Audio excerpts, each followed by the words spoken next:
Right guys, welcome now to the new look Monday Night Golf Show. This is the Masters edition, and this Monday Night Golf Show is not only back, it's bigger, it's better than ever before. We've even got a live audience, and we've even got a brand new logo.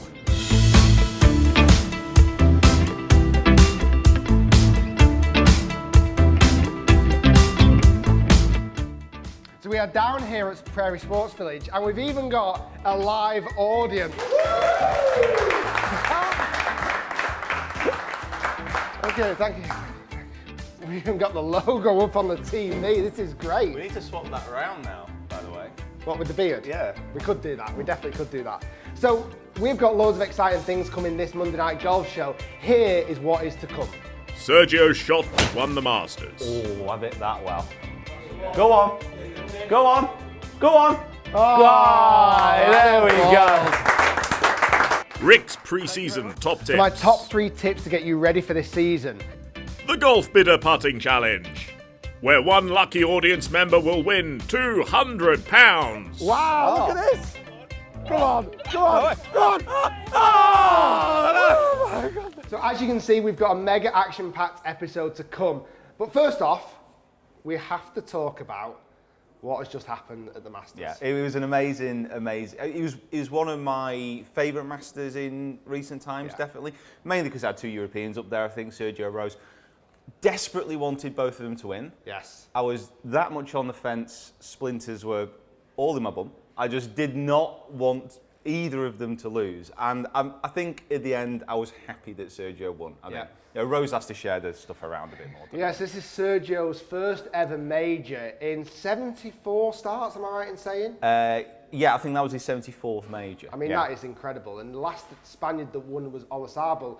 And to say that Sergio actually won it on Seve's, what would have been Seve's 60th birthday. I mean, you talk about fate. Yeah, talk about it being written in the stars. And I mean, it was just so good. I mean, he was so emotional. He was so happy. Yeah. He was just so happy. I mean, you see people when they win the Masters, obviously they're happy. But he was literally punching the green in happiness. Now, I've never experienced so much happiness that I punch a green. He actually punched the green. He's probably pummeling it, yeah. What was everyone's thought? Who did you want to win? Was there a Rose or was it a bit more of a Garcia? I was on the fence personally. On the fence? Like Pete. You didn't mind? Bum full of splinters as well. I just think if Rose had won, that's going to steady him and he's going to go on and do a lot more. Yeah. But Sergio was well overdue. Yeah. I mean, it was for me, once they got to that final stage, I honestly didn't care. No. I didn't want anyone to lose. That was it for me. I just didn't want anyone to lose if they could have both won. Can they have 2 green jackets? Can that be the first time? They could have had a sleeve each. just fit both in it. Just pull out like an XXXXXL jacket and squeeze them both in. They were friendly all round. Yeah. They could have done it at the end as well. I don't see why not. Why not? Hey, they're good mates. So if you'd have seen, I think the turning point, because obviously Garcia came out the blocks quick. Yeah. He got a couple under early on. He took a 2-shot advantage. And then around 10, 11, he dropped 2 really crucial shots. Yeah, I mean, it was weird because Rose was so... I mean, Rose had not exactly a shaky start, but he made a couple of good pars early on. But he was just like so steady. He was unbelievably steady. He only made really, you'd say, one missed putt and then one mistake, obviously, later on in the round.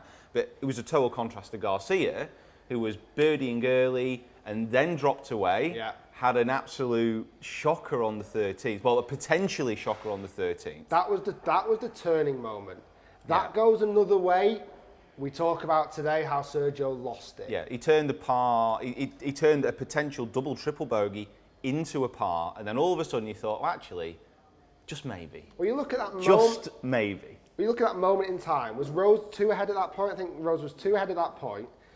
Garcia's in the junk. Rose is in the fairway with a 6-iron or so into the green. You think, how is this? This is done. But they always say it's won on the back 9 of the Masters. Yeah, absolutely. And for Rose and Garcia to walk off the hole with the same score, crazy. Is unbelievable. I mean, Rose definitely should have made a birdie. That was probably one of his mistakes. But straight after that, you saw Garcia lift a little bit, and then on the 15th, that shot he hit in. It was unbelievable. So he unbelievable. Birdie 14 and then hit an absolute rocket ship down 15 to leave himself an 8-iron in.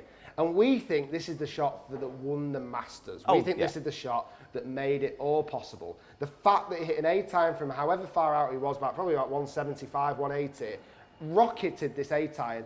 It pitched this far short, hit the flag, and who thought that would that looked like it was going in, didn't it? I mean, the cheers and everything that was going on there at that point was incredible. It was unreal. I mean, you could say that it was slightly unlucky in the sense that if it had just missed the flag, might have had a bit of grab back and come back to the hole. If it had hit the flag more flush, it could have been back in the water. And then he holed that putt. What an amazing putt that was. And just to celebrate, it was a fist pump delay, have a look round, check everyone's going mental, and then another fist pump after it. Double fist pump. Double fist pump, action, yeah. He just thought, you know what, Tiger did the one fist pump, I'm going to go double fist pump. Yeah, I'm going to make it doubly as good as Tiger, yeah. And to be fair, it was pretty special. And then they both hit great shots into 16. Rose holed, Sergio missed. Then Rose bogeyed 17, Sergio parred it. Wow. And then they both had those opportunities on 18 to win it. Yeah, it was weird because he was so inflated after the 15th. You could see he was just like floating. Then he missed that 50. Sorry. Then he missed that putt on 16 after Rolls. You thought, oh, those old issues are coming back out. Then he missed the one on 18, and you just, oh no, he's just not going to do it. You could see he was down, and then Rose he just made a mess of the last hole. Then he pushed it into trees on the right, hit a really weird shot under the trees, which he said he couldn't do anything with, but I think he definitely could have done more. But then it didn't matter anyway. No. Garcia actually got that birdie. And I'm glad he held that birdie putt. Oh, yeah. That was mega important. Did he hold it to win rather than having to just tap a little par putt in to hole it? Yeah, I think so. Yeah. Should we ask some of the audience? Should we go around and ask? So we've got our good friend, a golf mate, Liam Harrison. You came down here and watched it with us, didn't you? Yeah. What was your favourite moment of the whole event? Truthfully, honestly, the last 2 holes, how they both couldn't get it to the hole. You could see the nerves in them, how they struggled. You like that element to it? I did, yeah, because it was just like us on a Saturday when we've got a decent card. And I don't care what you say, they struggled putting the last 2 holes. Basically, what you're saying, the bit you enjoyed the most is seeing people suffer. Absolutely. I think that's true. Did you enjoy seeing people struggle, or do you like seeing loads of birdies? I think that's a mixed opinion sometimes. I think it's good to have that, where you can actually see them struggling, yeah. And you can see the tension building up inside them. But the other thing what I enjoyed was as they walked off and they gave each other a little bit of a tap and a little bit of a dig, and you can see that bit of banter going on. I think it was really good that there was both good friends as well. Yeah. I wonder how hard those digs got. I bet they started like a little tap, but then suddenly at the end, like a proper dead arm, arm job. They were hugging and literally hugging. They were like high-fiving each other. I mean, what do you guys think about that? Because I know we were a bit on the fence about, well, surely they should be wanting to absolutely pound each other in that situation, really beat the living daylights. But they were just so friendly to each other all the way around. I think that's golf, though, isn't it? A lot of the time, that's that sportsmanship that we have so well in golf.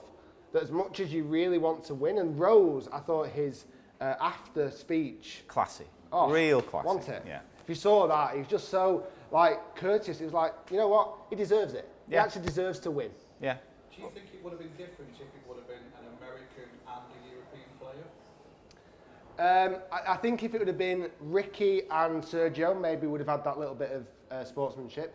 Yeah. I think the ones that have been around for a while, the guys who've grown up playing and competed together for a long time. Yeah, I think different people compete in different ways, don't they? I mean, if you imagine someone like a Patrick Reed, if he was in contention with Garcia, I mean, that would have been they wouldn't have been high-fiving going off the green. No way. No, Reed would have already been on the next tee when Sergio was putting out for one of the holes. He wouldn't have cared at all. So, it was nice to see. It was nice to see. So, we've pretty much summarised the whole of the Masters there in a few minutes, hopefully, anyway. Didn't really need to watch it, to be honest. But it was pretty awesome, and it's so good for the game of golf, for European, for the world of golf, for the young golfer, and for someone like Sergio who's not won it for however many tries. It's great. Yeah. I wonder if he continues to win more now. I think he will. Hope so. But I think this Masters has done what the Masters should do. It has started the season. There are going to be golfers out there, I'm sure people watching this have already been out today. They have played, they've been holding their finishes just that little bit longer. They've been fist pumping those 2-foot par putts just that little bit more. Double fist pumping. Some of that action. I think so. Okay, so Pete, if you go down to Quest Golf Studio, get set up for the miraculous shot on 15. We'll join down there in a minute. So Pete's going to get set up on the pretend 15th hole where Sergio Garcia hit that 8-iron into about 12 foot when it hit the flag. While we've got a second note, we asked for your tweets from last night of who's watching the golf. We got some great ones. We had Terry here. Congratulations, Sergio. It looks like he's got a selfie there with Sergio with the Masters cap on. Hopefully you've been to the Masters before, Terry. We had a Fairweather Lynxland with a beautiful dog there chilling out, watching the Masters as well. And beers are a-flowing. Well, that's the only way you can really watch the Masters, if I'm honest. And then someone's also said, McRow, MCROW, every kid's scenario dream playing golf as a kid. Tied last hole at the Masters. That's where he took a screenshot of Sergio teed up on the right-hand side of 18, ready to hit that awesome cut around the corner to give him the first birdie opportunity, which he made par. So thanks for sending. Oh, we had one more. This is a great one, actually. Matt Doves, who's actually broken his arm, he said really shouldn't try fist pumping every birdie. You think he was really struggling with the fist pumps with his arm actually in a sling there. Now, I've always wanted to do this, and this is a great opportunity. I've not got an ear piercing, but I'm telling you around. Pete, over to you in the studio. If you've rotated fully to the top of the backswing, you'll have created good width and be ready to transition into the downswing. Oh, I'm sorry. Oh no, Pete. Oh, this is what I do in my spare time. Well, that is true. That is true. Come on in. Spread around, spread around. Are you ready, Pete? Are you actually doing any practice and prep? No. Okay. So here we have our Augusta. This is the 15th at Augusta, but really it's the 7th at 10 Pines. But perfect example for the shot that Sergio Garcia had to play. So over water, it's 185 yards away. You've got to hit 8-iron, Pete. I've got to hit 8-iron. Of course you do. You don't got 7, have you? So this shot was a real turning point in yesterday's Masters. Garcia had just managed to birdie 14. Rose had hit an average tee shot, but Garcia had hit an absolute monster. He needed to make something happen. Mm-hmm. Last player to eagle the 15th was who in the final round and went on to win? Nicholas, wasn't it? No, Olazabal. Oh, was it really? Those Spanish soft hands, Peter, those Spanish soft hands and those towering 8-irons. So I think one of the big talking points of this was the adrenaline must have been surging through his body at this point. Surging through Sergio.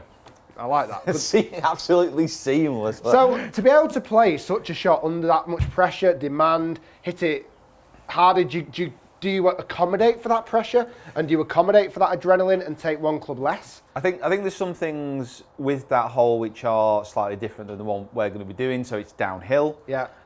Obviously, in that situation, Are these your excuses? I'll get my excuses out. Yeah. But the things with Sergio, I mean, he all throughout this week, he had some inconsistent patches of striking, but his irons for years have been amazing. Yeah. The way he gets down into impact, the way that he strikes it. I think you do need to account for adrenaline, but he hits it a decent distance anyway. I think he had to account more for adrenaline on the next hole, on the 16th, more than anything. Yeah, that's true.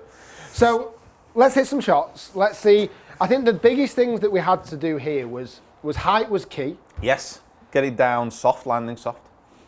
Soft Spanish golf balls that land. I think the accuracy was absolutely essential, and the fact that he could hit it in that window, because that green is tiny. Yeah. Front to back, it's tiny. I mean, it's not. You've obviously got a little bit more room to the back, but not loads more room. You can't be short. No. So I mean, to hit an 8-iron in from that type of distance anyway, you know, took a lot of courage, but it never left the flag, and he loved it straight Literally away. never left the flag. And like to play those shots under that amount of pressure. It's just a different level, and then that's why there were just those two at the top of the leaderboard. Could you like imagine that shot under that much type of pressure? So it would have been an 8-iron. No way an 8-iron, no. A bit hybrid layup for horribles, I think, wasn't it? It's just like ridiculous, the fact that you can hit it that well under that much pressure. I can't quantify that. I think it's incredible. Yeah, it's more. I'm under more pressure than him, to be fair. Oh, right now? Never watch him. I mean, give him stick. The crowd weren't this close. That's true. Yeah, they weren't right on top of Is him. that a bit of a fat practice thing? No. Right, Pete, so give us a shot. Okay. How are you going to play it high? I think that's the important aspect. How are you going to get the height to get it to land soft? Well, Sergio, most of the week really was playing pretty consistent fade with all his shots. I mean, that shot in actually seemed to draw a little bit. So when you draw a shot, you come a little bit more from the inside, which tends to shallow out past, may present a little bit more loft anyway. So I think getting the height won't be an issue. Yeah. It's just getting the strike to get that type of distance and the speed. Because he's so fast when he hit it. You can see with his follow through, I was just like wrapped around the back of his neck, bouncing off his head. He didn't mess about, did he? No. Less chatting, more hitting, Pete. Okay, I'm just trying to fill Let's it do out. this. Right, okay. So I've got my A time. It's going to be a big hit, this. Think of that adrenaline. Think of that Sergio Garcia adrenaline down that 15th hole. Oh, it's a bit chunky, that. Oh. That's nowhere near. Fed the fish. You know what? Well, I mean, I'm pretty sure Sergio did this a little bit in the round, didn't he? Yeah. Get some drops on the go. You're just representing Sergio's drop shot as well, there. Yeah, pretty much. Oh, is that the one? That's got a better chance. Go! Go! Stay! Almost the same as Sergio. Right, I've got one more go. Okay, come on. Oh, I've hit that well. Go on. Go on. Go on. Go on. Go on. Oh, there we go. Thank you very much. Thank you. So yeah, we discovered 3 shots worse than Sergio. So I could beat Sergio if I had 3 shots of his every one. Okay, so that just goes to show that we are nowhere near as good as Sergio Garcia, and in that pressure, I don't think we could have done it. We've got an audience of 7 or 8, and we still couldn't have done it. He had millions watching and did it. But it's about that kind of power and that execution that he managed to do it with. I thought it was so incredible. That was I think amazing. we've got our fantastic audience here. I think we could see if they've got any questions for Pete. Put him on the spot. Steve, put Pete on the spot. Where would you say the most important thing is when you're trying to execute that sort of shot with that amount of power? Because if it was me just playing on the course and Saturday comp, if I'm trying to hit it harder, I'm trying to just hit it harder. Yeah, no, good question, really good question. I think with someone like Sergio, he's spoken about in the past, I've seen some videos about his swing anyway, but he's spoken about from the top of his backswing, which technically his backswing's great, and then we all know he's got this move where that shaft really shallows out behind him. Now what Sergio does, he comes in here, then he rotates his body so he gets the club basically, well, a lot more on plane, doesn't really mean much to Sergio's swing, but much more straight approaching into the ball with his path. But what he's spoken about, when he tries to hit it hard, he dips. So he goes here and then he really dips down. So what he works on is really maintaining his height. I think for most people, what they try and do when they hit it hard is to go from here to there as fast as possible. And it just doesn't work. It just doesn't work like that. That transition from here into the downswing, this has got to feel much, much slower, and then you can actually start to apply the power a little bit more. I think people try and force power rather than letting it come naturally, and it's just getting that transition, getting the club set where you want it to be before applying the body turn and then before applying the power rather than just trying to rush it. If you try and change that swing too much and just go for brute force, finding middle is so much harder. And I'd say that I get that as well when I try and really go at it. You can lose middle so easily. Obviously Sergio's hit millions of golf balls, so he can find middle a bit more often, but when he hits power, you're dead right, he's not super fast from here, but the moment of contact, it's much, much faster. Oh, absolutely, yeah. Is it the same swing technique that he does normally, but quicker, or is it slightly different technique? I think for Sergio, I mean, he is someone whose swing is very, very unique, and he's tried to change it in the past. I think he's calmed that shallowing out a little bit, but it's still pretty much, it's a very similar swing to what he started with, as an amateur. So he's used to getting it in that position. But I think it is pretty much, the same swing, just with a little bit more rotation. And he's like Rick said, he's hit so many balls. He's just grooved this position to get it down that little bit shallower. And then it's just applying that power. Then it's just applying that body turn a little bit more. I don't specifically think that he'll change anything too technically. No. We'll have to ask him, we'll get him down. Good question. Graham, have you got a question? Yeah, I find it really difficult to keep balance if I'm going after a shot in between clubs and trying to put a bit of extra on. So what would be sort of helpful to make sure you stay in balance while you're going through harder? That's a really good question again. That is just all about sequencing. Because you see so many people when they try and, I mean, you'll see this all the time, when people try and hit it hard, their default position, if they come out of the shot and they don't hit it well, they'll try and leather it and they'll always end up back here or toppling over that way. And that's really trying to apply too much force, generally, what we see, with the upper body. So it's it is one of those things where golf is maybe slightly counterintuitive, where you're trying to hit a ball hard, you've got the club in your hands, automatically your brain goes, well, I'm just going to hit it harder with my hands. Really force the hands down into impact. Precisely, yeah. So it's really using the sequence of the body more, getting those hips moving first, then applying that lower half turn, because that's the main driving force of your swing. If you really want to get your power, if you really want to generate it, it needs to come from the ground up. There's very few players who can hit the ball harder, more effectively, by adding more speed with their upper body. It's driven from the ground upwards, using the ground forces a little bit more. And that's what you see with all the best players. I mean, look at McIlroy when he hits it hard. You know, I've never seen him unbalance when he's hit a good one hard, because he's using the lower body so well. Upper body just goes along for the ride. Uses the ground so efficiently, doesn't it? Absolutely, yeah. Right, guys, so the big prize giveaway now is going to happen. We're going to give £200 golf bidder money away to one of our fantastic audience members. We've got 4 putters that have all won the Masters replica putters. They've all been sent by Golf Bidder, and the challenge is we've got an Augusta style putt. Nearest the pin wins, 3 shots each. Pete, if you head everyone out there, that'd be awesome. And I'm going to do an MOT check for everyone for the start of the season for the big year ahead. So my top 3 tips to get you ready for this season. First tip is make sure clubs are in great order. So make sure the grips are in good order, and even maybe get a loft and lie check. Go and see your local pro and make sure the lofts and lies are ready for you. My second big tip is to get an assessment lesson with a pro in your area. Get a pro that is going to help you with your game or give you some pointers just for the start of the season. And then my last little point, when you practice, and I think this is so crucial, see so many golfers not do this, make sure you pick a target line and then get yourself aligned to that target line. So use some other golf clubs that you've got, put one down the line for your feet and put the other one down the line of your intended target. You've got the golf ball in the middle. Then when you're setting up to the ball, you know that you're ready, aligned, you're good to go, just so that you're not practicing bad habits. Let's get out to the putting green and see who wins that massive check. Right, guys, so this is the big challenge. This is the time to win this huge check for one of our fantastic audience members. We decided to involve everyone. We're not going to limit it now. So we've got an Augusta-style putt. Talk us through this putt, Pete. So we have, well, a couple of different options. We have a massive slope in the middle of the green. You can either go straight for it, try and hit it hard, but it's going to break massively off to the left. The most courageous putt will be sending it up the right and then letting it drift in.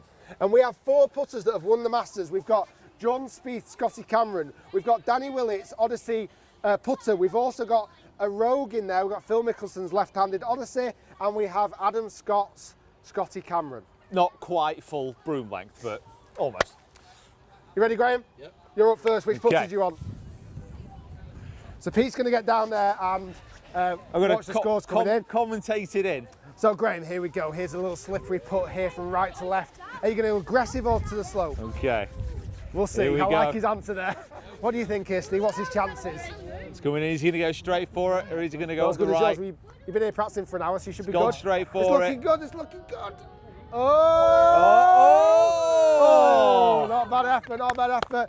Okay, Steve, coming along. What putter do you want to go with? Your favourite.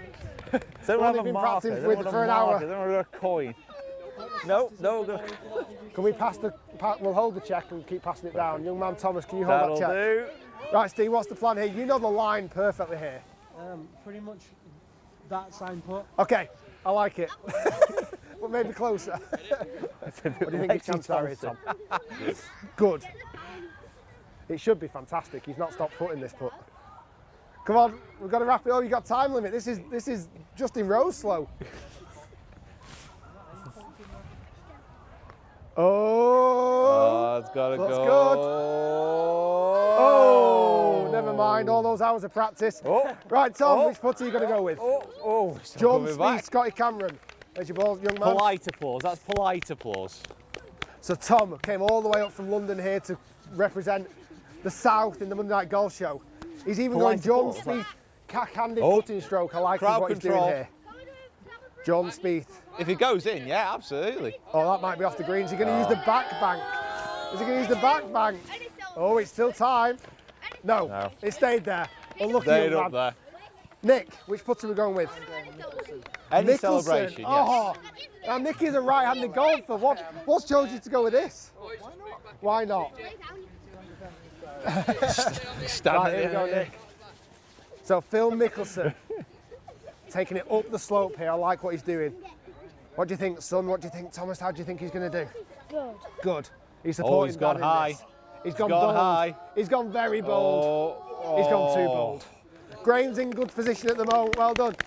Now we've got what could possibly be the future Masters champion. We've got young Thomas. Thomas, are you ready for this? Oh. You're going to use your putter. Come on, let's do this.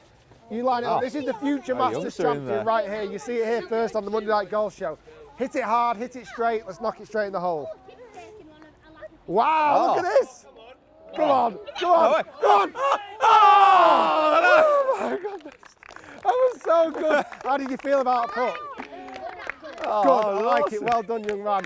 Right, we've got Liam Harrison, Golf Vlogs UK. I want you to go with Scotty Cameron, big stick. Thomas, that was fantastic putt. We've still got Graham in the lead at the moment. Are you feeling confident, Graham? You're holding the check already. This is, I don't know about confidence, but I would say that's pretty confident. Okay, Liam, here we go. 10, he says. I'm going to do a bonesy. Looking good, looking good. He's got it. Oh, Oh my goodness, how do you feel? Do you feel like you've been robbed? I got it to the hole. Well, yeah, it's very true. Oh, no, Okay, we have now got Mr. Kevin Topping. Which one are we going for, Kev? Any. I'm going to give you Danny Willett's Odyssey. And a ball. Come around. Audience, let's get in tight, let's get in his face. How are you feeling about this? I'm under so much pressure. Oh my goodness, this is too much pressure. Stay on the green. winner. I think the little kid. Oh, watch out. He slightly duffed it, but is it a duff and run? Is it a duff and run? Oh, not bad effort. How do you feel about duff? I can feel now what Justin Rose felt. I think so. You'd have taken a divot out of the green with that putt. Yeah. We're back round again. We've got manager Wes, the manager who built this putting green, the manager who handcrafted this slope. Which putt are you going with? Go with that one. Right. Here we go now, Wes. You made this green. You made this green for this moment. How do you feel about this putt? Pressured. If you don't hold this, I'll be surprised if you don't hold it. Well, that's halfway. That is halfway. You've obviously not mown. You've not mown. But hey, where's the booze? We want to hear some booze for that. Oh. That is terrible. That is terrible. The worst putt I've ever seen. Right, we're back to the winner, clubhouse leader, Graham. Are you going different tact? Yeah, I'll try a new one. Odyssey Willett. Let's do it.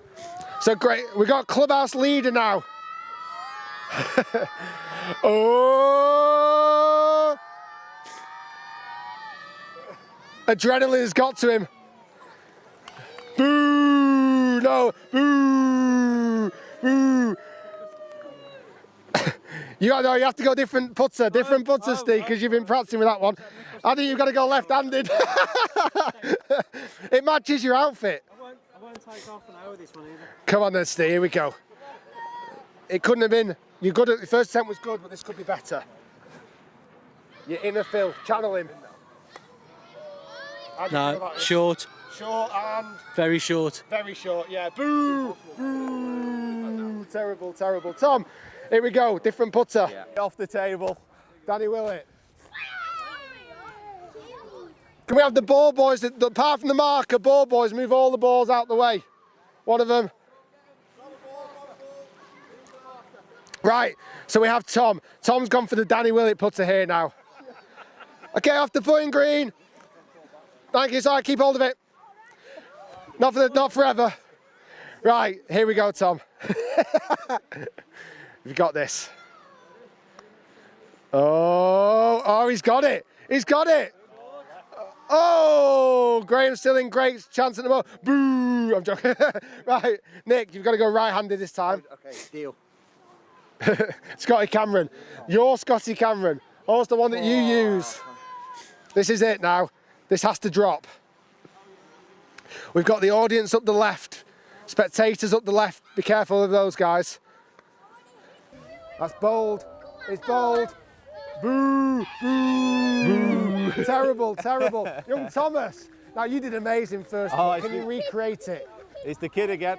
Future Masters champion, you've got this. Get some claps going. Oh, no. Cut. You've got this, go again. Nobody saw it. Yes, this is it. Blow it. Help it along. It's a great putt. Well done, you man. Really good speed again. GolfWRX UK, you go with Scotty Cameron. This is it. Graham's still holding the check. Can we get closer? But he's not let go yet. He's not let go of the check yet. Hey, look at that. He just can't let go of it. Right, Liam, here we go. Do you hold this? Do me a favour, just hold that.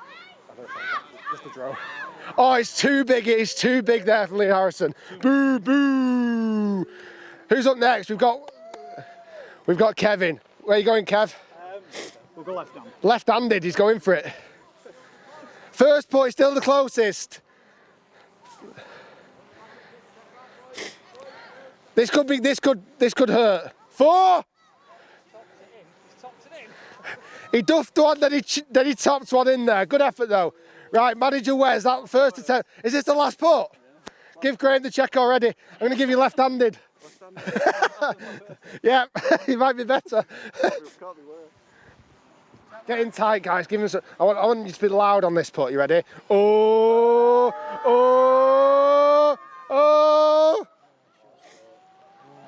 Boo! Boo! So Kevin, no, it wasn't Graham. It's yours. You win the winner's check, £200 from GolfWRX. What a great putt. It's the first putt as well, which is pretty special. How do you feel about the win? Awesome, mate. Yeah, brilliant, that. Well, great excitement there. That was as much excitement as a wet fish. Let's try that again. So, how did you feel about the win? Absolutely over the moon, Rick. That's more like it. So, guys, thanks for watching the new look Monday Night Golf Show. Hopefully you enjoyed it. If you did, click thumbs up, comment below, subscribe to myself, subscribe to Pete, and we will be back for the BMW in May. Thanks to our audience members, thanks to everyone that's helped to make this possible. Thanks to the ball boys that bring the balls back, and thanks to GolfWRX for the massive check. We'll see you all soon. Thanks for watching, and well done, Graham. Cheers. Star of the show. Well done.